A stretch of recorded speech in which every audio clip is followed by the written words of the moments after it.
ভালো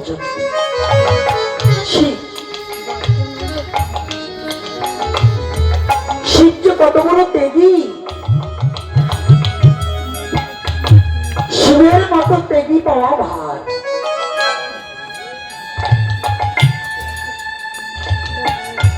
সোনার কাশীকে পরিত্যাগ করে শ্মশানবাসী হয়েছে একমাত্র ভগবানকে ভালোবেসে, একমাত্র নাম পরিবারের নিমিত্তে। শিব যোগ তত্ত্ব জানে। যোগে কি হয়? জাগে। যোগে কি হয়? জাগে। কি জাগে? যোগ করলে প্রতিটা জীবের কুলকুণ্ডলিনী শক্তি জাগে। রাধে রাধে। মায়েদের মস্তগুলো ঢেকে বসতে বলছি, কয়েকদিনের কাপড়টা তো ছোট না, ব্যাপার কি? আগে 10 হাত শুনতাম, এখন মায়েদের কাপড় 12 হাত, তাও মাথায় থাকে না। তাহলে যোগে কি হয়? জাগে। কুলকুণ্ডলিনী জাগে। যখন কুণ্ডলিনী শক্তি জাগে তখন জীবাত্মা উত্তরেতা আর পরমাত্মা নিচের দিক নেমে আসে। তাহলে জীব আর পরমের মিলন হয় দ্বিদলে। এই জন্যই সাধকগণ বললেন যে রাধা গোবিন্দ লীলা সাধকের হৃদয়ে মাঝে হয়, একমাত্র দ্বিদল আজ্ঞা চক্রে তাহা দর্শন করা যায়, তা না হলে হয় না। তাহলে জাগাতে হবে। তাহলে যোগে জাগবে। এই যোগ তত্ত্বটাকে জানতে শিব ঠাকুর। এই কথাটা জানাজানি হয়ে গেলে যে শিবের মতো এত যোগ তত্ত্ব কেউ জানে না। তাই জানবেন সবার কাছে কথা লুকানো যায়। মা আপনারা আবার রাগ করবেন না, কিছু কিছু মা আছে যদি কোনো কথা গ্রামে ছড়াতে হয়, আপনি মাইকিং করে যে না ছড়াতে পারবেন, খালি কোনো মেয়ে ছেলের কাছে যাই বলবেন এই দিদি এই কথাটা, নাইলে আপনার ঘরের স্ত্রীর কাছে, দেখো এই কথাটা যে আমি তোমার কাছে বললাম, এই কথা কারো কাছে বলবা না, কারো কাছে বলা যাবে না। দেখবেন আপনি বাড়িতে বেরিয়ে আবার ঘরে ঢোকার আগেও দেখবেন পাড়ায় ঢুকে যাবে, যাই বলবে এক দিয়া কি জানিস এই না, এই তোর দাদা বলছে কেউ কাছে বলা যাবে না, তুই কিন্তু কেউ কাছে বলিস না। এই আছে না বলেন? এরকম লোক আছে না? যদি কোনো গোপন কথা থাকে যে পুরুষ ছেলে মেয়ে ছেলের কাছে কথা বলবে, ওই গোপন কথা সেটা নির্ঘাত আয়ু থাকতে মরবে সমস্যা না। আপনাদের মেয়ে ছেলে বলছি আর সহধর্মিনী আলাদা ভাগ আছে না? আছে না মা? সহধর্মিনী, অর্ধঙ্গিনী আর ভাজ্যা, স্ত্রীর আলাদা আলাদা নাম, আলাদা আলাদা গুণ আছে না? রাধে রাধে। স্বামীও আছে আবার আসামিও আছে, নারীও আছে আবার আনারিও আছে, আছে কিনা? এইখানে আসামির সংখ্যা তো আপনারা না হইলেও আমি। আসামি মানে খুন যে কত করছেন এর তার কোন সংখ্যা নাই, আছে নাকি? রাধে রাধে। খুন যত করা হয়েছে কেউ হিসাব রাখছেন যে কত খুন করছি? হ্যাঁ, চাকুতে খুন করলেই খুন হয়, আরো খুন আছে, ওটা গুরু ঘর থেকে জেনে নিতে হয়। আজকে পার্বতী না, একজন এসে পার্বতীর কাছে বলছে, জানো তোমার যার সাথে বিয়ে হয়েছে এই লোক যা যোগ তত্ত্ব জানে, এই যোগ তত্ত্ব কোন দেবতার মধ্যে আর কেউ জানে না। এইবার মেয়ে ছেলে গোপন কথা না শোনা পর্যন্ত ওই জাত আর থামে না। আপনারা ভালো কিনা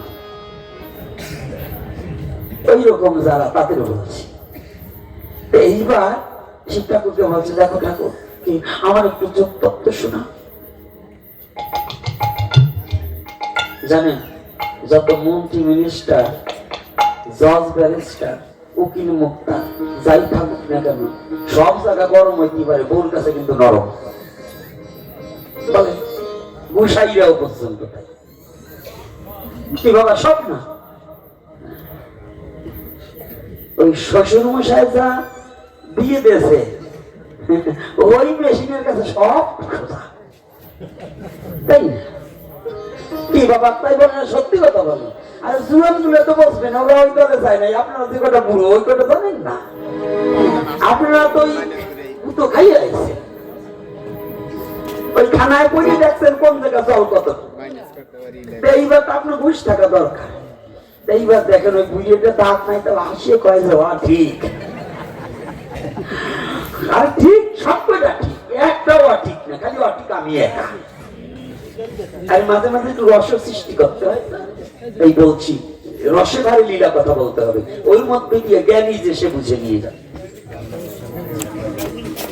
আজকে দেখো আমাকে একটু বলতেই হবে, শিক্ষক বলছি দেখো এ কথা সবার কাছে বলা যাবে। আমি কি সবাই? হ্যাঁ, আমাকে পর মনে করলে বুঝলেন তো, মেয়ে ছেলেকে যদি খালি একটু বলা যায়, আপনি বলবেন তুমি আমার ঘুঘু, টিয়া, পাখি, শালিক, ময়না, ছাগল, ভেড়া, গরু, যাই বলেন, খালি নাকটা ধরে একটু ডলা দিয়ে একটু আদর করে করবেন, ওরা শেষ। পেশা, হ্যাঁ, নতুন পেশা, লক্ষ্মী পেশা, যা বলেন তাতে কোনো আপত্তি নেই। অপবোধ কম বলেন তো কেন যে আমার পেশা বানায়, তা কিন্তু কোনো শালিক বানায় তাতে কিনা ওই যে বলছে একটু আদর কাছে শেষ।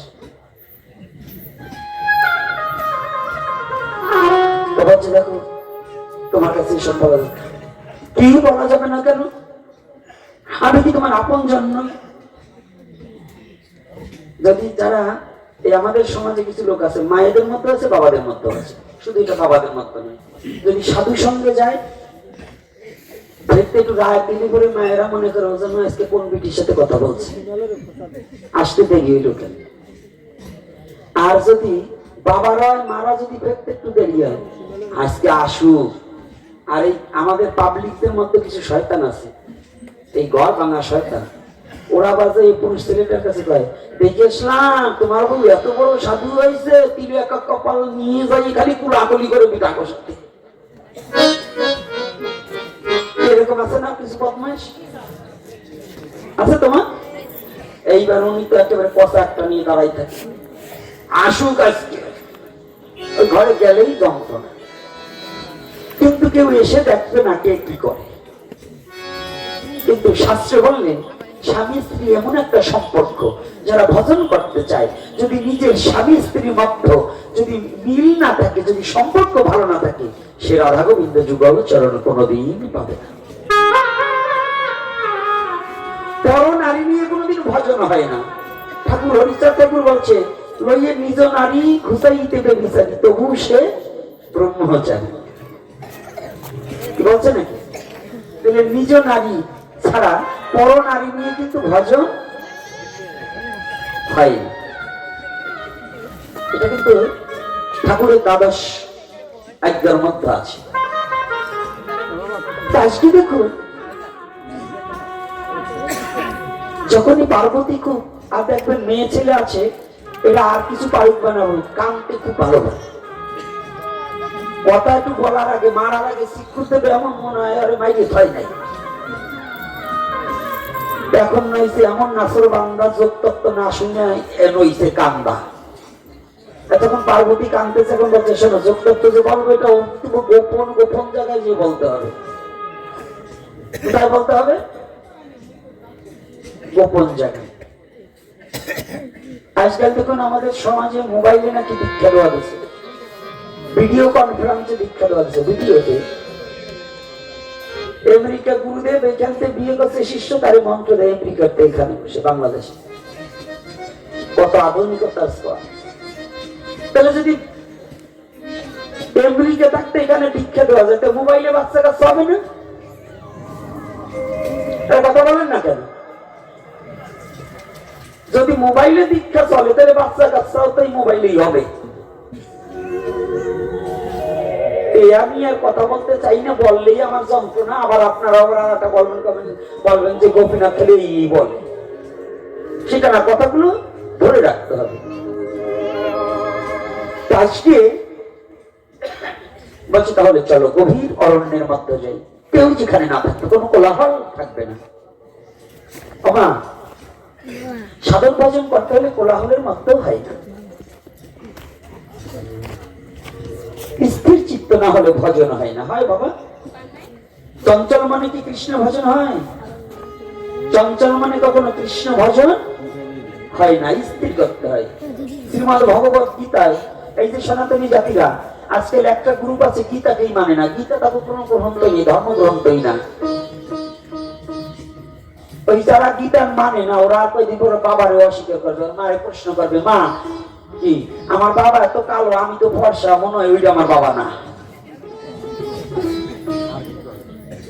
এটা বলে ফেলতে পারে যারা সনাতন ধর্মের শ্রীমদ ভগবত গীতায় ভগবান শ্রীকৃষ্ণের মুখ নিশ্চিত বাণী গীতা যারা না মানে ওরা ওইটাও বলতে পারে কিনা, কি বিশ্বাস আছে কিনা? রাধে রাধে।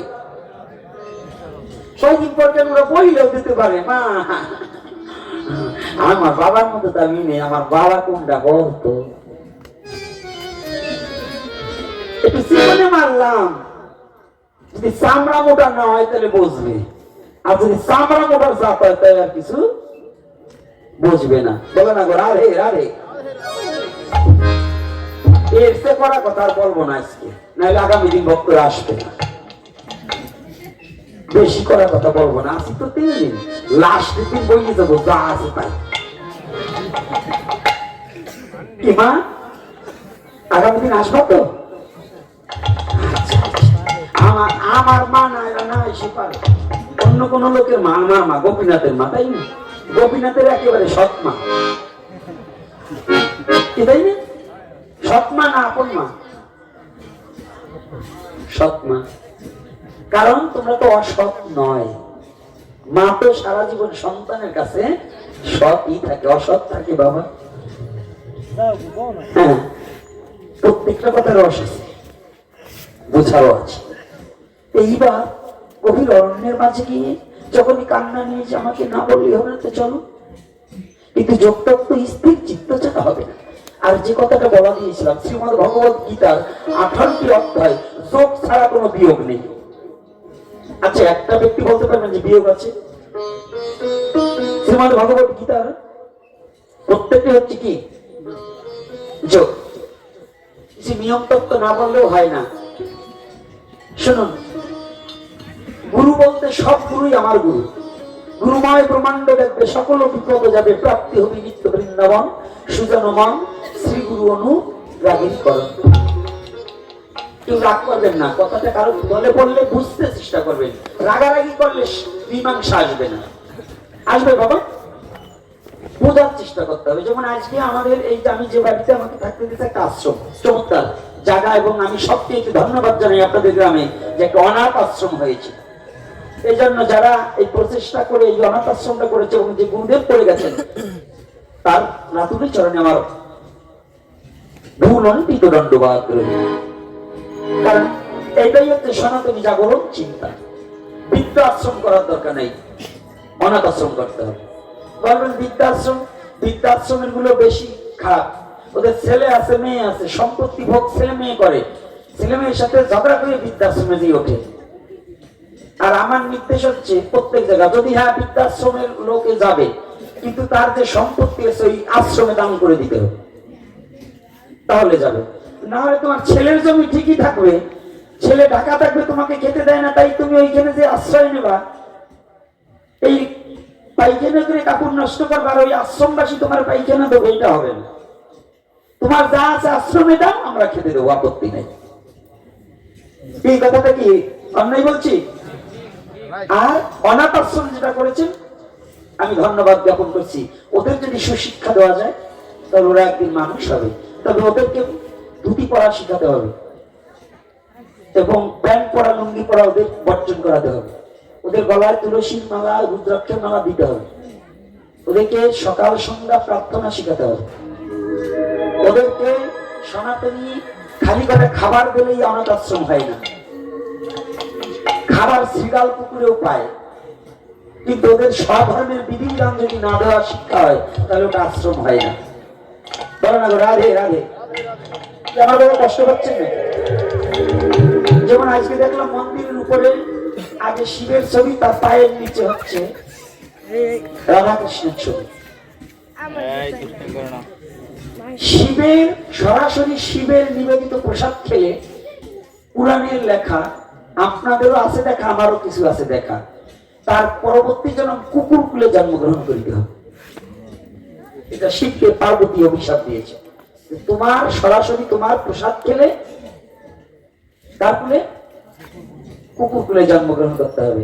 এজন্য সাধকরা কি করেছেন, তখন বলছিলেন কি করে মুক্তি, বলছে তোমার পুজোর আগে যদি নারায়ণের পূজা কেউ করে, নারায়ণের নিবেদিত প্রসাদ যদি তোমাকে কেউ দেয়, ওটা খেলে কোনো দোষ থাকবে না। এর জন্য সরাসরি শিবের ভোগ লাগানো যাবে না, ভোগ লাগাতে হবে নারায়ণকে, ভগবান নারায়ণকে, নারায়ণের প্রসাদ শিবকে দেওয়া যাবে। তো ওখানে যে ছবিটা রাখা হয়েছে, টাইসটা করা হয়েছে, তার পায়ের নিচ দিয়া ভগবানের ভোগ রাগের থালা যাবে না। সাধারণ কমন সেন্স রাখবেন আপনারা। মন্দির করলে, টাকা থাকলে মন্দির করা যায়, কিন্তু সেবায় পাওয়া বড় কষ্ট, সেবায় পেলেও আচরণটা পাওয়া বড় কষ্ট, আর নিয়ম নীতিটার মধ্যে চলতে হবে। আমি দুর্গা প্রসন্ন পরমহংসদেবকে আমি দণ্ডবোধ করি, কারণ তিনি আমাদের একজন পরিব্রাজক সন্ন্যাসী এবং একজন ত্যাগী, এবং তার আমলে তিনি অনেক মহিমা বিশ্বজগতে প্রচার করেছেন, কিন্তু তিনি ঈশ্বর নন, কতটা খেয়াল করবেন। এই জন্য পিতার পায়ের কাছে পুত্র বসতে পারে, কিন্তু পুত্রের পায়ের নিচে পিতা থাকতে পারে না। এই জন্য ওখানে বাবা শ্রীমৎ দুর্গা প্রসন্ন পরমহংসদেবের ছবির পায়ের কাছে রাধা গোবিন্দকে রাখা হয়েছে এবং গোপালকে রাখা হয়েছে। এটা কিন্তু একটু চেঞ্জ করবে কৃপা করে, কারণ এতে আমাদের সনাতনীদের অনেক ক্ষতি হয়ে যাবে। মত ঠিক আছে, বহুবিধ মত থাকতে পারে, কিন্তু পূর্বের কিছু রীতিটাকে যদি চেঞ্জ মানে যদি পরিবর্তন না করেন, গুরুদেবের পায়ে কিন্তু তুলসী দেওয়া শাস্ত্রীয় অবৈধ ঘোষণা আছে, এটা করা যাবে না বাবা। আমার কাছে গুরু ভগবান, এটা হচ্ছে মহিমায়, কিন্তু প্রকাশ্যে নয়। কেন প্রকাশ্যে নয়? যদি বলা হয় প্রকাশ্যে কৃষ্ণ আর গুরু এক, কৃষ্ণ গিরি গোবর্ধন পর্বতকে 7 দিন কেন আঙ্গুলে রাখছিল, আমার গুরু আধা কেজি 7 ঘন্টা রাখত পারবে না। এই জন্য গুরু কৃষ্ণ অভেদাত্মা মহিমায় জানতে হবে, কিন্তু প্রকাশ্যে নয়। প্রকাশ্যে সনাতন ধর্মের সংবিধানকে মানা একান্ত বাধ্যতামূলক, মানতে হবে কিনা, মানার প্রয়োজন আছে কিনা, সে যেখানেই হোক, যে জায়গায় হোক। দেখুন মতুয়া বাবাদের মধ্যে ওখানে কিন্তু দেখুন আমার শান্তিমাতা এবং হরিচাঁদ ঠাকুরের ছবির মধ্যে হরিচাঁদ ঠাকুরের মাথার উপরে ত্রয়োদশায়ী নারায়ণের ছবি আছে, গোলাকারে বিন্দু মধ্যে বৃত্ত আকারে, আছে কিনা? আর এক পাশে মা শান্তিমাতার মাথার উপরে একটা ওম আছে কিনা? আচ্ছা, তাহলে তারাও কিন্তু সম্মান দিচ্ছে কোথায়? ঠাকুরের মাথার উপরে ত্রয়োদশায়ী নারায়ণকে দিয়েছে। নারায়ণী বিষ্ণু, বিষ্ণুই কৃষ্ণ, আর ওই কৃষ্ণই গৌর হরি, নাকি? তাহলে যদি এটা হয়, তাহলে আমাদের ভজন প্রণালী গুলো আগে জানবো, পরে মানবো। না জানার কিন্তু অনেক বিপদ। এই জন্য আমি চরণে হাত রাখছি, কেউ আমার কাছে কষ্ট না পেয়ে আমরা একটু শুদ্ধ হাতে চেষ্টা করি, নাকি বাবা? কি বলেন আপনারা, কি বলেন? গুরামি করে চলবে না বাবা, গুরামি দরকার নেই। হ্যাঁ, আমার কাছে আমার গুরুদেবী ভগবান, এরকম কিছু গুড়া ভক্ত আছে, কিন্তু না বাবা, চরণে হাত রেখে বলছি, গুরামি করবেন না। সনাতন ধর্ম নিয়ে খেলার ধর্ম নয়। ছেলে মানসিকতা পরিত্যাগ করে আপনি জ্ঞানী হন, ভজনশীলা হন, সাধক হন। ভণ্ড বাতুল হওয়ার কোনো প্রয়োজন নেই, আমাদের সাধক হতে হবে। একটা বালকের কাছেও আমাদের শিখার অনেক কিছু আছে, আছে কিনা? একটা বালকের কাছ থেকে আমরা অনেক কিছু জানতে পারি কিনা? তাহলে আমরা যদি জানবো তারপরে মানবো। সনাতন ধর্মটা জানা বোঝার ধর্ম, সনাতন ধর্মে জানতে হবে তারপরে মানতে হবে। খেয়াল মেবি ভজলি গুরু, গুরু ভজতে ভজলি গুরু।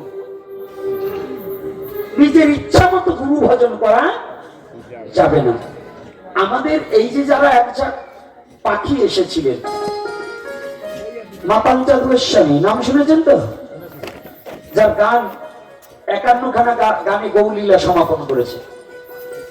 এই শ্রীমৎ দুর্গা প্রসন্ন পরমহংসদেব, গুরুচাঁদ ঠাকুর, জগদীশ পরমহংসদেব, প্রণবাচার্য মহারাজ, প্রণবানন্দ মহারাজ, যাকে বলা হয় ফটিক সাধু, এই মহিলার প্রতীক। এই যে যে একজাক মহাপুরুষ এসেছিলেন, এই মহাপুরুষগুলো এসেছিলেন আমাদের জীবের কল্যাণ। এনাদের বাক্যগুলো মানুষকে আকৃষ্ট করে ভজনশীল করার জন্য, কিন্তু ওনারা চলে যাওয়ার পরে আমরা বেবিচারী হয়ে যাচ্ছি। আমরা নিজেদের মত পথ প্রচার করছি, কিন্তু ভগবানের মত পথকে প্রচার করছি না। কি এটা কি আপনাদের কষ্ট হচ্ছে নাকি আমার এই কথাটা বলায়? রাধে রাধে, কথা কষ্ট হচ্ছে নাকি? আবার বলবেন কালকে সমালোচনা দরকার নেই, কিন্তু এটা কেন বলছি জানেন? আমার একটাই কথা, সবাই পাঠক, আমি হচ্ছি ঘটক, কিছু ঘটাবো। সবাই পাঠ করে কান্নাকাটি করে চলে যাবে। অভিনয়, অভিনয় আমি শিখিনি, আমি যাত্রা গাইতে আসিনি। যেটা বাস্তবতা, আর বাস্তব বড়ই কঠিন, বাস্তব বড়ই কঠিন। বাস্তবের মোকাবেলা যদি না করা যায়, বাস্তবতাকে যদি গ্রহণ না করা যায়, তাহলে ওইরকম ভজন টিকবে না, টিকবে না। এই উৎপাদ ভজনকে পরিত্যাগ করে সঠিক সূত্র, আমরা এক সূত্রে বাধা থাকবো, আমরা এক সনাতনী, এটাই আমাদের প্রত্যেক হৃদয় মাঝে জাগ্রত করবো। আমরা সনাতনী, মত পথ বহুবিধ হতে পারে, কিন্তু আমাদের ধর্ম একটাই, সেটার নাম সনাতন। বলো না করে রাধে রাধে। আজকে যখন বসেছি গভীর অরণ্যের মাঝে, কোথায় গিয়েছে?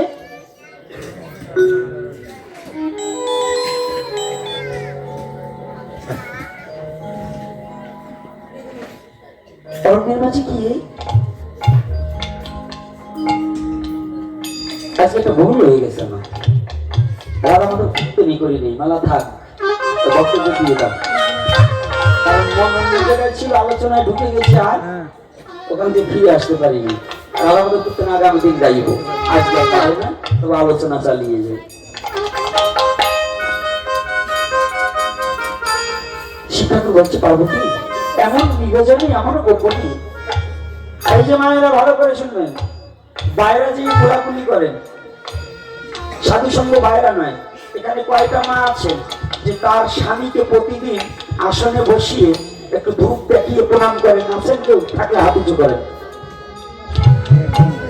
একজন, দুইজন, তিনজন, হাত উঁচু প্রতিদিন করেন তো? তাই তো হাত তুলছেন কেন? ওই দেখা দেখি খালি বাহা নেওয়ার জন্য হবে না। সত্য, সনাতনী সত্য, আর যে সত্য বলতে পারে তিনি ভগবানের কোলে শুয়ে আছে। এতগুলো মা ভাগবতে এসেছেন, বহুদিন ধরে ভাগবত শুনেন, তাহলে আপনাদের চরিত্রের কতটুকু পরিবর্তন হয়েছে? আজও যদি নিজের স্বামীর সাথে সুসম্পর্ক না করে, এই যে বেটারা আসছে না, লোকজন আসছে, এই পরপুরুষের কোলাকুলি দিলে আপনার পাপ হবে। যদি আপনার স্বামীকে যত্ন না করে এখানে যে পরপুরুষ নিয়ে ঢোলাঢুলি কোলাকুলি করে,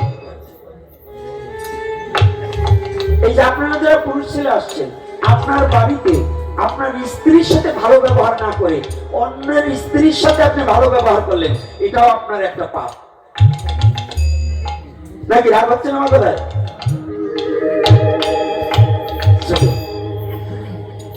তাহলে যদি এটা সঠিক হয়, তাহলে এই যে আসছেন, আগে সাধু সঙ্গ কোথায়? ঘরে না বাইরা?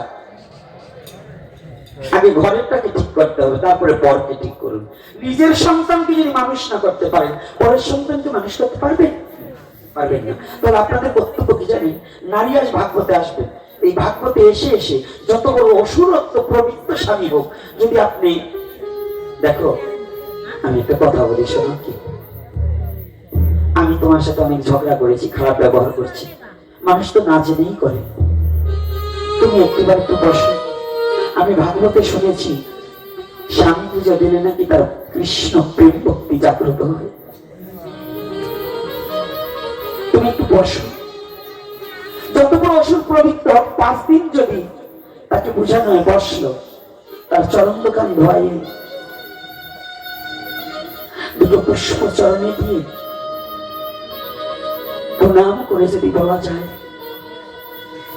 দেখো তুমি আমার এই প্রাকৃতিক দেহের স্বামী, আমার বাবা আমাকে তোমার হাতে অর্পণ করেছে, তুমি আমাকে একটিবার আশীর্বাদ করো, আমি যেন তোমার সাথে ভালো সম্পর্ক রেখে আমি যেন জগৎ স্বামীর চরণে গিয়ে পৌঁছাতে পারি। তুমি একটিবার আমার আশীর্বাদ করো।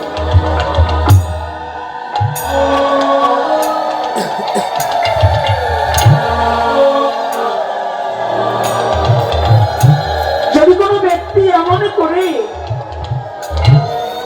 তার স্বামীটাকে ভালোবাসতে পারে, দেখবে অসুরত্ব প্রবৃত্ত নারীটাও পুরুষটাও একদিন আপনার সাথে ভাগবতে এসে একটি হরিকথা শ্রবণ করিতে করিতে দুটি চোখের জলে ভেসে বলবে, না না, আমি এতদিন ভুল করেছি, আমার স্ত্রীকে আমি কত গালমন্দ করেছি, তোমার কারণে আজ আমি এই সাধু সঙ্গ করতে পারছি, তুমি আমার গুরু। এই ভাবটা যদি প্রতিটা সংসারে আসে না, সেই সংসারে দিন পর একবার খেলেও ওই সংসারটা সুখের হয়ে যাবে, কৃষ্ণময় গোবিন্দময় সংসার হয়ে যাবে, তাদের আর কোনোদিন দুঃখ থাকবে না। হবে না বাবা, হবে না মা, পারে না? এটা যদি আমাদের মধ্য দিয়ে এই ভাগবত, গীতা ভাগবত, কেন এটাতে কি গীতা ভাগবত শুনলেই কি ভগবানকে পাবে না? আগে এটা অনুকরণ করতে হবে, অনুসরণ করতে হবে, এবং সেই পথে আমাদের নিজেকে নিয়োজিত করে ওই পথ ধরে এগিয়ে যেতে হবে, তবেই তো ভগবানের কৃপা পাওয়া যাবে, তা না হলে পাওয়া যাবে না। আজকে চোখ বুঝিয়ে শিক্ষা বলছি, দেখো দেখো তো কেউ আছে কিনা, কোথাও দেখে না। শিক্ষক এদিক ওদিক তাকিয়ে করতালি দিয়ে বৃক্ষে কিছু পাখি ছিল তাড়িয়ে দিয়েছে, কিন্তু পাড়িয়ে দিলে কি হবে, ওর মধ্যে একটা পাখি, তার নাম হচ্ছে সুখ। সুখ তখন পাখা জাপটাতে জাপটাতে পাখাটা একটু ব্যথা হয়ে গেছে, বিশ্রাম নেওয়ার জন্য ওই ডালে বসেছে, কিন্তু বসেছে এমন বাতাসে একটু ঘুম এসে গেছে। যখন ঘুমিয়ে পড়েছি, কিন্তু শিক্ষক যখন করতালি দিচ্ছে ওই শব্দ কানে জানা। শিক্ষক যখনই পার্বতীকে বলছে, দেখো আমি যে কথা বলবো তুমি প্রত্যেক কথায় সায় দিতে হবে, সায় বুঝেন তো, একটা কথা বলে হ্যাঁ তাই তো, এরকম একটা জিনিস আছে না, এটাকে কি বলা হয়, খয়াল। এটা শুদ্ধ বাংলা হচ্ছে সায়। এইবার পার্বতীকে শিব ঠাকুরের কোলের উপরে মাথাটা দিয়ে শিব ঠাকুর চোখ বন্ধ করে, যোগতত্ত্ব বলতে হলে এই যে সনাতন ধর্মের যুবক ছেলেরা ভালো করে জানবে, আমি চ্যালেঞ্জ করে বলছি, সনাতন ধর্ম কোনো মিথ্যা ধর্ম নয়। 30 বছর আগের ঘটনা, 30 বছর আগে যার বাবা মা মারা গেছে, আমি এখন তাকে দেখিয়ে দিতে পারবো, এটা বিশ্বাস আছে? হ্যাঁ, কাদের কাদের বিশ্বাস নাই তারা হাত তুলুন। একজন না, সবার তাহলে বিশ্বাস আছে? বিশ্বাস থাকলে বুঝিয়ে দিচ্ছি। আপনার বাবা 40 বছর আগে মারা গেছে, এখনই চোখ দুটো বন্ধ করেন, আপনার বাবাকে স্মরণ করেন, দেখবেন আপনার বাবার সম্মুখে ভেসে উঠছে। উঠবে কিনা বলুন, দেখুন এখনই চোখ বন্ধ করে দেখুন। আচ্ছা যদি হয়, তাহলে 30 বছর আগে যে বাবা মারা গেছে, এই চর্ম চোখ বন্ধ করলে তাকে দেখা যায়, চাইলে আর দেখা যায় না। সনাতন ধর্মের এই চর্ম চোখ দুটো দিয়ে কিছুই দেখার নয়, এটা প্রাকৃতিক জগৎ দেখার, আর আধ্যাত্মিক জ্ঞান চক্ষু দ্বারা ভগবানের ভজন দর্শন করতে হয়, আর দিব্য দৃষ্টির দ্বারা ভগবানকে দেখতে হয়। বলো না গো রাধে রাধে। আজকে যখন শিব ঠাকুর চর্ম চোখ বন্ধ করে যখনই যোগ তত্ত্ব বলছে, গভীর নিঘুর গোপনীয় কথা কথা বলছে বলছে, আর পার্বতী হ্যাঁ হ্যাঁ ঠিকই তো, তাই তো, এরকম বলছে। এদিকে ওই কথা শুনে সুখ পাখি নিদ্রা ভঙ্গ হয়ে গিয়েছে। যখন নিদ্রা ভঙ্গ হয়ে গিয়েছে না বাবা, সুখ পাখি ভাবছি, আহা কেমন মধুর কথা, জীবনে তো কোনোদিন শুনিনি, আমার জন্ম তো পশু কুলে, পাখি কুলে, কিন্তু এমন অমৃত কথা তো আমি কোনোদিন আস্বাদন করিনি। সুখ পাখি ওখানে বসে বসে হরি কথা আস্বাদন করছে, এদিকে পার্বতী বড় হ্যাঁ হ্যাঁ দিতে দিতে অলসতার ভরে পার্বতী ঘুমিয়ে পড়েছে। যখনই ঘুমিয়ে পড়েছে না, ওই সুখ পাখি মনে মনে চিন্তা করছে, আমি যদি এখন সায় না দিই কথায়, তাহলে এই কথা শুনতে পারবো না। এবার পাখি বলছে হ্যাঁ হ্যাঁ, বলতে বলতে হঠাৎ করে যোগ তত্ত্ব যখন শেষ হয়ে গেছে, শিক্ষা বলতে পার্বতী ঘুমিয়ে পড়েছে। শিক্ষা বলতে যাই পার্বতী, তুমি কখন ঘুমিয়েছ? বলছি ঠাকুর, আমি বেশি সময় তো শুনতে পারি। জানে নারীর অলসতার কারণে অভিমান্য বধ হয়েছে। আমার জানো তো এই লীলাটা? মহারাজ পরীক্ষিতের পিতার নাম অভিমন্যু। এই অভিমন্যু অকাল বোধন হয়েছে, কারণ কি জানো? এই যুদ্ধের কথা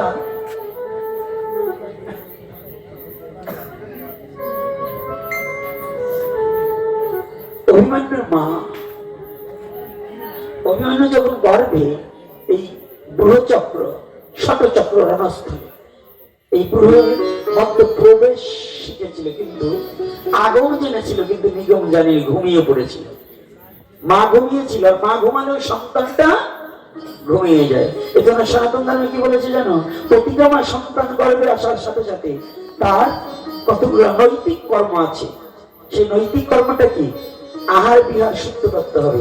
গর্ভে সন্তান আসলে ওই পোল্ট্রি মুরগি, দেশি মুরগি, ব্রয়লার মুরগি এগুলো খাওয়া যাবে না, শুয়ার পাড়া খাওয়া যাবে না।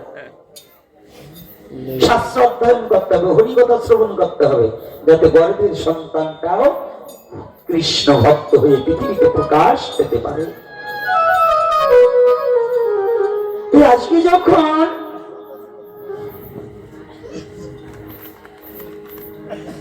শিব ঠাকুর তাকিয়ে দেখতে পায় যে কোথাও কেউ নেই, তো হ্যাঁ দিল কে? পার্বতী অনেক আগে ঘুমিয়েছে। হঠাৎ করে দেখতে পাই সুখ পাখি হয়। যখন সুখ পাখি হয়েছে না, এ কথা তো সবাই লোকে জেনে যাবে, তাহলে তারা একটা কাজ করতে হবে। হাতে ছিল ত্রিশূল, ত্রিশূলকে বলছে যা ওকে করে ফিরে আয়।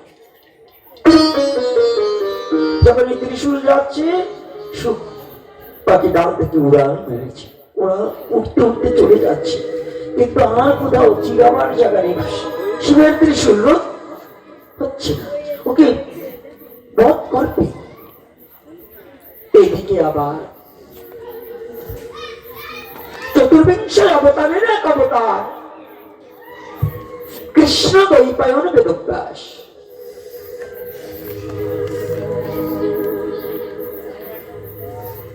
দুটি চোখের জলে ভেসে ভেসে নিত্য নৈমিত্য কাঁদে। কেন কাঁদে? আপনারাও কেঁদেছিলেন, এখানে যতগুলো লোক আছে না, শুধু ব্যাসদেব কাঁদেন। আজকে যতটা যুবক বাবারা আছো, আজকে শুনে যাও, যারা আজকে বাবা হয়েছে না, প্রত্যেকটা মা বাবা কেঁদেছে।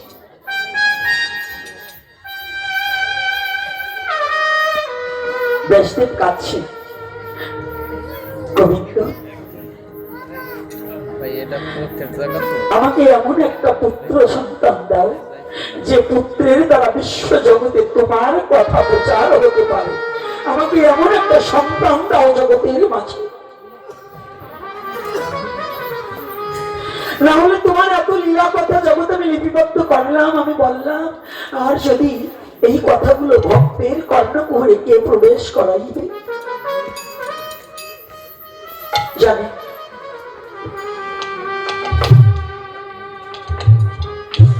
প্রতিটা মা একটা সন্তান পৃথিবীতে আনার আগে গোবিন্দের কাছে বলে, গোবিন্দ যারা প্রকৃত মা, গোবিন্দ আমাকে এমন একটি সন্তান দাও, যে সন্তানটা যেন একটা মানুষের মতো মানুষ, যে সন্তানের দ্বারা যেন জগতে আমি ওই সন্তানের মধ্যে বেঁচে থাকতে পারি।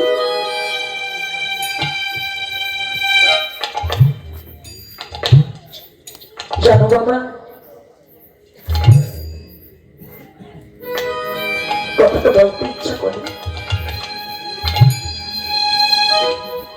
শুধু মা প্রসব বেদনায় কাঁদে না, আর মা বিশ্ব জগতে মা প্রসব বেদনায় যতটুকু কেঁদেছে, পৃথিবীর অন্য কোন নারী আমার জন্য আর কেউ কাঁদেনি, এই যন্ত্রণাটা কেউ পায়নি। আমাকে পৃথিবীতে আনার জন্য একমাত্র প্রসব প্রার্থনাটা পেয়েছে আমার মা।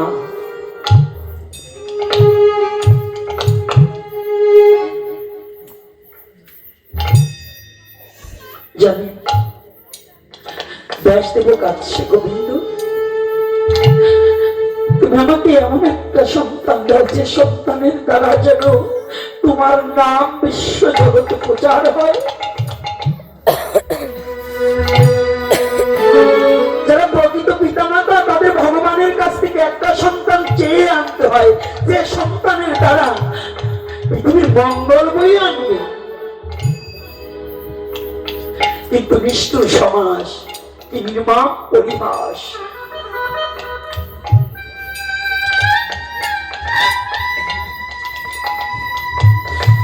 ছোটবেলায় একটা মা তার বাচ্চাটাকে কোলে নিয়ে কাঁদছে, আমি না বলে হাঁটছে আর কাঁদছে। আর একটা মা ছুটে এসে বলছে, দিদি তুই কাঁদছিস কেন?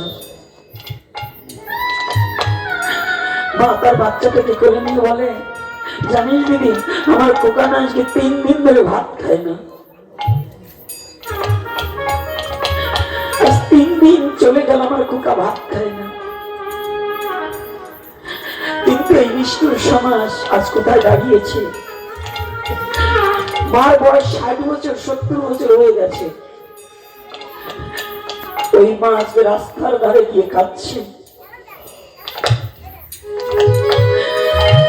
আর এক বৃদ্ধ মা এসে জিজ্ঞাসা হয়েছে, কিরে দিদি তুই কাঁদছিস কেন?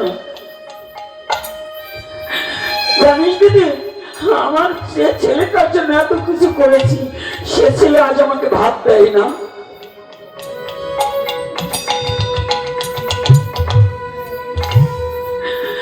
যে মা এতদিন কেঁদেছিল খোকা ভাত খায় না বলে, আজকে সে মা রাস্তার পাশে কাঁদে খোকা তাকে ভাত দেয় না বলে। আচ্ছা বলুন তো,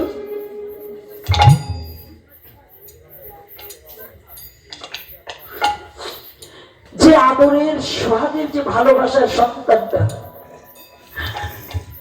আজ মাকে এক মুঠো ভাত দিচ্ছে না, বাবাকে এক মুঠো ভাত দিচ্ছে না, ও পৃথিবীর যত বড় সাধু হোক, বলেন তো সে কি সাধু? সে কি সাধু হতে পারে? তবে একচিটে কথা বলতে হবে না। আপনি যে আপনার সন্তানের কাছ থেকে খাবার কামনা করছেন, আপনি কি আপনার মা বাবাকে খাইয়েছেন? আপনি যদি আপনার পিতামাতাকে ভালো না বাসেন, আপনার সন্তান আপনাকে কোনোদিন ভালোবাসবে না।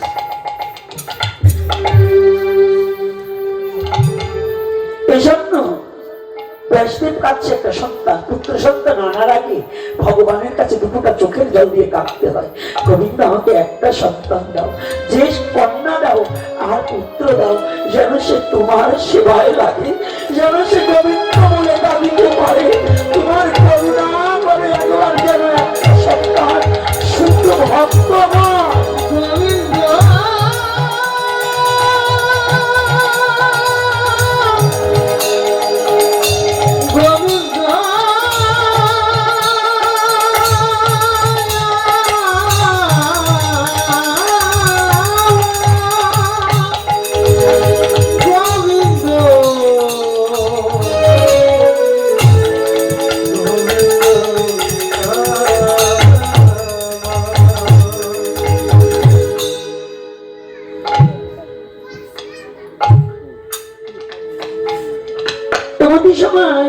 ব্যাসদেবের স্ত্রী সেও কাঁদছে, নদীর তটে জল আনবার নিমিত্তে গিয়ে একটু চুলকিয়েছে, আঁচড় মেরেছে। আঁচড় মারার সাথে সাথে ওখান থেকে একটু রুধির দ্বারা হয়েছে, একটু রক্ত বেরিয়েছে।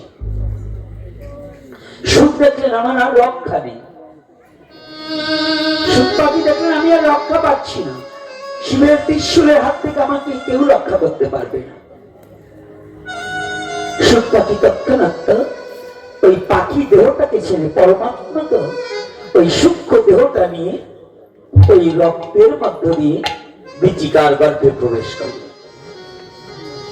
কার গর্ভে? ব্যাসদেবের স্ত্রী, ওনার এক নাম গীতাছি আর এক নাম বিচিকা। কয়টা নাম? দুটো নাম, একটা ঘৃতাচি আর একটা বিচিকা। কয়েকদিন যাওয়ার সাথে সাথে শিবের ত্রিশূল ওখান থেকে ফিরে গেলেন, কিন্তু মা এসে বলছে ঠাকুরকে, ব্যাসদেবকে বলছে, ঠাকুর আজকাল তো মেয়ে ছেলে জানো নিজের স্বামীকে মারে এবং নাম ধরে ডাকে। এ নাম ধরে ডাকে না? আর নাম ধরে ডাকতেই তো আগে 25 বছরের ছেলে 6 বছরের মেয়ে বিয়ে করত, হয়তোই আসেন বসেন বলতো। আর এখন 18 বছরের ছেলে 35 বছরের মেয়ে বিয়ে করে, তার বাড়ির সাথে বিয়ে বসলে নাম না ধরে পারি বলেন। এখন বিয়ে হয় ভাইয়ের সাথে, ছোট ভাইয়ের সাথে, তাহলে নাম না ধরে পারে। এই জায়গায় মারাও করেই না, আর যেটা করে যে এইরকম ব্যবহার করে ভাবতেছে যে আমি যে ওনারে ইয়ে বলি, এই বাবা জানলো কি করি। যা যা করতে চলছে তাই বলছি, নাকি এরকম চলছে কিনা বলুন? আজকে ব্যাসদেবীর স্ত্রী গীতাজি বলছে, ঠাকুর ঠাকুর একটা আনন্দ সংবাদ আছে। কি আনন্দ? আমি না মা হতে চলছি আর তুমি পিতা হতে চলছো। তাহলে তোমার কর্তব্য বেড়ে গেল। এই যে বাবারা, আপনারা তো একেবারে স্ত্রীকে ভালোবাসার চোখে এমন ভালোবাসেন, ওই একটা বাচ্চা আর একটা বাচ্চাকে ভালোবাসে তো। দুজন তো ছোট ভাই হয়েছে, দুই ভাই, আর বড় ভাইয়ের কাছে মা দিয়ে চলে গেছে, বলছে তোর ভাইকে একটু আদর করিস। এখন আদর করে চুমো দেবার যাই গলা টিপে ধরছে। চুমা দিতে গিয়ে অতটুকু বাচ্চা তো ও তো বোঝেনি, আদর করতে গিয়ে মা বলে গেছে আদর করতে, তোর গলা টিপে ধরে ছাতা তো মরে গেছে। আদর করতে দিয়েছে তো মরে গেছে। আমাদের সনাতন ধর্মের অবস্থা কি জানি, আদর করতে যেয়ে মরে যাচ্ছে। কি জানেন, স্ত্রীর এত ভালোবাসেন, মানে ওটা শয়তান বানাবানা। কি ভালোবাসেন? বাচ্চা গর্ভে আসলে ভালো মন্দ খাওয়াতে হবে, এর জন্য কি করেন, মুরগি, ওই পোড়া মুরগি, হ্যাঁ পোড়া মুরগি চেনেন? কি বলে পোড়া গিয়ে খাইতে আগে কারা? আদিম যুগে, তাই না? এই যে আদিবাসী না আদিম যুগে, এখন আবার সেই যুগ শুরু হয়েছে। এখন এই হিন্দু আর মুসলমান নাই, পোড়া মুরগি খায়। ও জানি না, আমার বাবাও খায় নাই, আমিও খাই। তো এখন শুনে, এই যে যারা স্ত্রীর ভালোবাসে সন্তান গর্ভে আসার পরে খাসির মাংস আর ওই পোড়া মুরগি নিয়ে খাওয়ান, খাদ্য থেকে রক্ত, রক্ত থেকে বীর্য, বীর্য থেকে সৃষ্টি, তো ওই খাদ্যের একটা প্রভাব থাকবে না? থাকবে কিনা? আরে কথা বলেন না কেন? না সবাই খান? এ এখন খায় না, খায় নাই মানে আজকাল মেয়ে ছেলে কষাই বেশি, পুরুষ ছেলে কর্মজীবনে পারে না, ওরা মুরগি এনে নিজেরা কাটে। বাবা, আগে দেখছি ছোটবেলায় আমার মা কাকিরা কখনো মাংস দূরের কথা, হিন্দুরা তাকে কষ্ট করতো, তাও খেত না, রেজিস্ট্রেশন খেত না মেয়ে ছেলে। আর এখন হিন্দু তো দূরের কথা, আমাদের বেদজ্ঞ ব্রাহ্মণেরাও আজকাল পেঁয়াজ রসুন খাইয়ে পরিষ্কার করে দেয়। হ্যাঁ, এই জন্য নকল বিশ্বাস করছে কি, মাছের মাংস খেয়ে নিরামিষকে ভুলেছে, পেঁয়াজ আর রসুনের দাম হিন্দুরাই তো বাড়াইছে।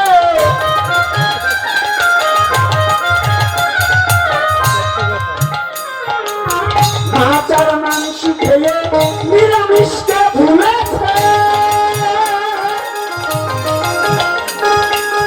পেঁয়াজ আর রসুনের দাম ব্রাহ্মণরাই তো বাড়াইছে, হিন্দুরাই তো বাড়াইছে।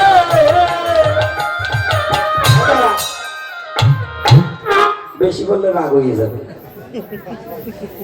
বলেন, হিন্দুরা যা পেস কেনে তা কোনো মুসলমান কেনে না। শেষ হয় আমার কথা? হ্যাঁ, আমার এক শিষ্য বাড়ি এসে তার মারে বলতেছে কি রান্না করো খাওয়া যায়। আমি তো বাড়ি উঠে আর পাই নাই, ঘরে খুশি বলছে ভাবছে বাবা ওটা ফোনে নাই। ওর মা বাবা আমার গুরু ভাই বোন, তারপরে ডাকছে দিদি ও কি বললো, আমরা কি রান্না করি ওর পছন্দ হয়। আমি জিজ্ঞাসা করছি কাজ করে কতদিন, হয়তো ছোটবেলাতেই কাজ করে, নিজে রান্না করে খায় না পরে রান্না খায়, সবাই রান্নাই খায়। আমি বলি তো ওইখানে যে রান্না খাইতে হয়, তারা তো নিরামিষ রান্না করে পেঁয়াজ রসুন দেয়, আমি তো ওর মুখে ভালো লাগবে কেমনি, ওইটা খেতে খেতে অভ্যাস। তোমার হাতে বেশি খাইছে ওই পেঁয়াজ রসুনের রান্না, এখন কি আর পেঁয়াজ রসুন ছাড়া ভালো লাগে না। এই জন্য হিন্দুরা যখন খাওয়া শিখছে, আগে হিন্দু বাড়িতে আমার ছোটবেলায় বাবা খাইনি তা না, যদি একটা পেস্ট খাইছি কতবার দাঁত মাইছে বাবার কাছে যেতে হয়েছে, নাহলে মাইরেছে। কথাটা বুঝতে পারছেন? আর এখন কিছু মত পথ বেরিয়েছে, কিছু গুরুদেবরাও পেঁয়াজ রসুন খায়, বলেন আছে কিনা? আর সত্য কথা বলবেন, ওদের বলে খাদ্য খাদ্যের কোনো বিচারই নাই। আচ্ছা আপনাদের কাছে প্রার্থনা, খাদ্য খাদ্যের কি সত্যি বিচার নেই? শ্রীমদ ভগবত গীতায় খাদ্য খাদ্যের কোন কত মান আছে না? সাত্বিক, রাজসিক, তামসিক। তাহলে এই খাবারের গুণগত মান, আমাদের ভালো সন্তান হবে কি করে? গর্ভের সন্তান আসলে 7 বছর দিয়ে বড় কাতলা মাছ দিয়ে যেন মাথা মোটা ছেলে মেয়ে হয়, তাই না? এটা তাই না? আসলে তো মাথা মোটাই হয়, এখনকার ছেলে মেয়ে তো মাথা মোটা, ওই মাথা মোটার জ্বালায় ওই যে মা বাবারে খাবার দেয় না। রাধে রাধে। আর বাচ্চা হওয়ার পরে এক জায়গা থাকবার চাই না, দেখবেন কেবল টেরেতে বাজ গেছে, সিজার করে টেরেতে খায়, টেরেতে নিয়ে যখন দেয় মলমূত্র মশাইয়ে, দেখেন তখনই এরকম এরকম শুরু করে দেয় যে কত না। এর কারণ আছে, দুটো কারণ। একটা হচ্ছে যে মুরগি খাই গর্বে থাকতে, মুরগি তো 2 মিনিট এক জায়গা দাঁড়াবার পারে না, পারে? আর কথা বলেন না কেন?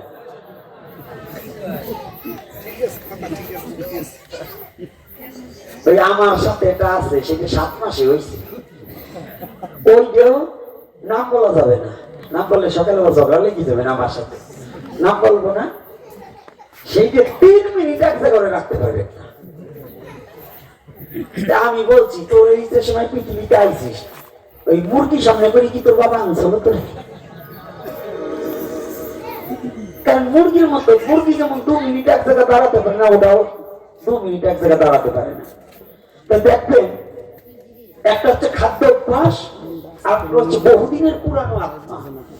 এই জন্য ওটা আসার পরেই মনে হয় যে খুব পরিচিত বিশ্ব।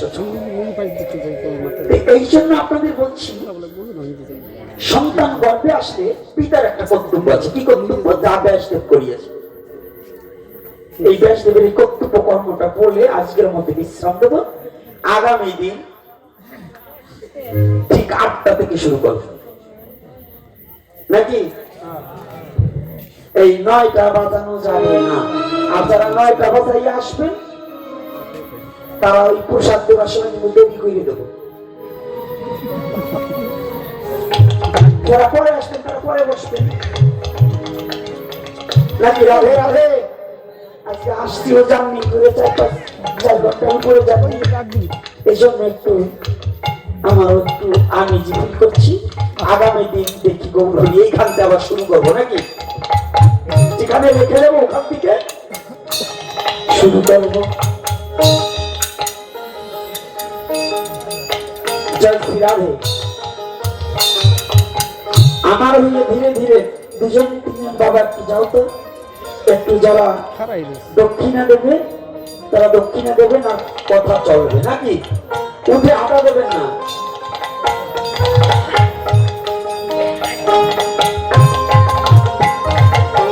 যার যেমন সামর্থ্য আছে সে তেমন দক্ষিণা যে দেবে, ইহার মধ্যে হরি কথা চলিতে থাকিবে।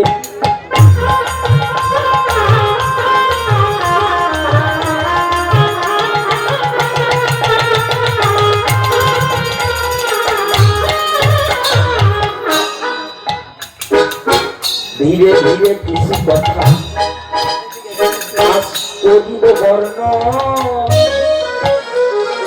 ধৈর্য ধরে বসে থাকবেন যত ভক্তগণ।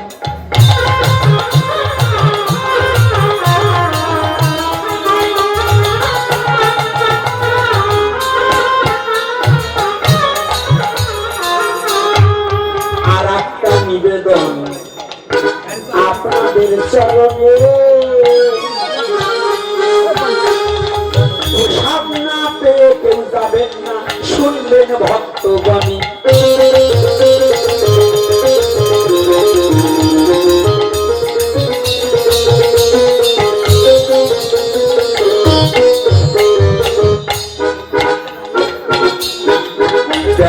বলছে ঠিক আছে তোমার জানা, তোমার সাথে সময় দিব আমার, অন্য কোন সাধনা আর নাই।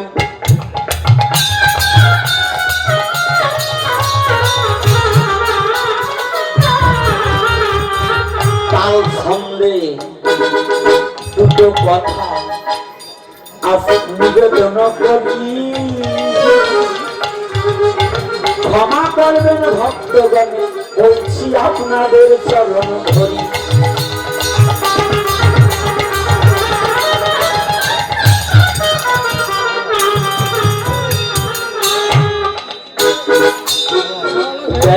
এইবার বলছে আমার কর্তব্য কিছু আছে, ওগো প্রিয়া সব সারিয়া বসই আমার কাছে।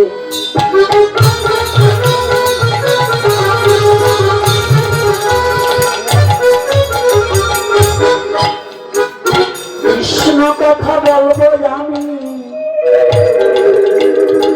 শুনিবে যে তুমি,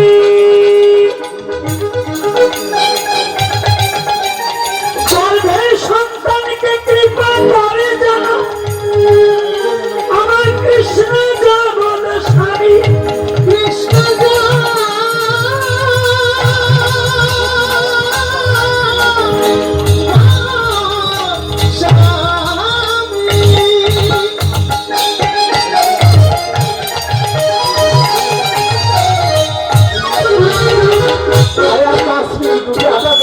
এত সময় রয়েছে, আসলে ভাঙলে তো কষ্ট লাগে, মিলনটা একটু শুনে যাবে।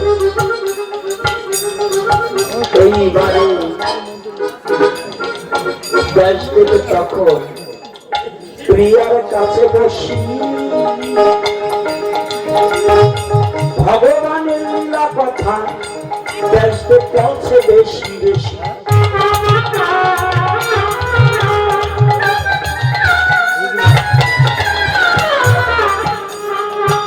এমনি ভাবে ব্যাসদেবের হরি কথা চলে, মাতৃগর্ভে সুখদেব তখন সূক্ষ্ম রূপে ছিলেন।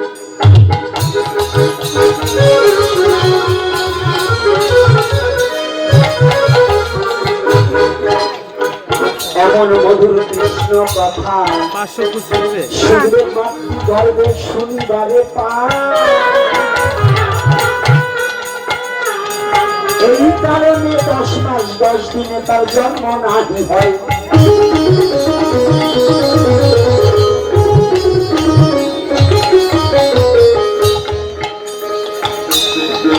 বলছে এমন ভাগ্য আর কবে হবে, কৃষ্ণ কথায় আমার হবে।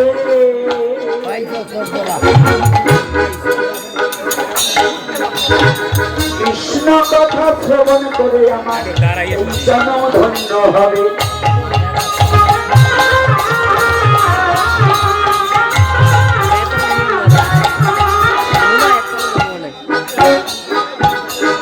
এমনি করে গীতাজির কাছে কৃষ্ণ কথা বলিল, গর্ভে বসে সুখদেব তাহা শুনতে পেল।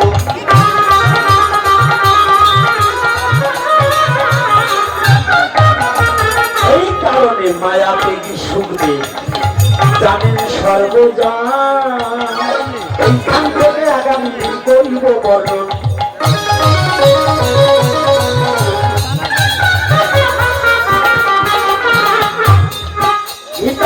গর্ভে আজ সুখদেব এইখানে রহিব আনন্দে ভক্তগণ একবার হরি হরি বল।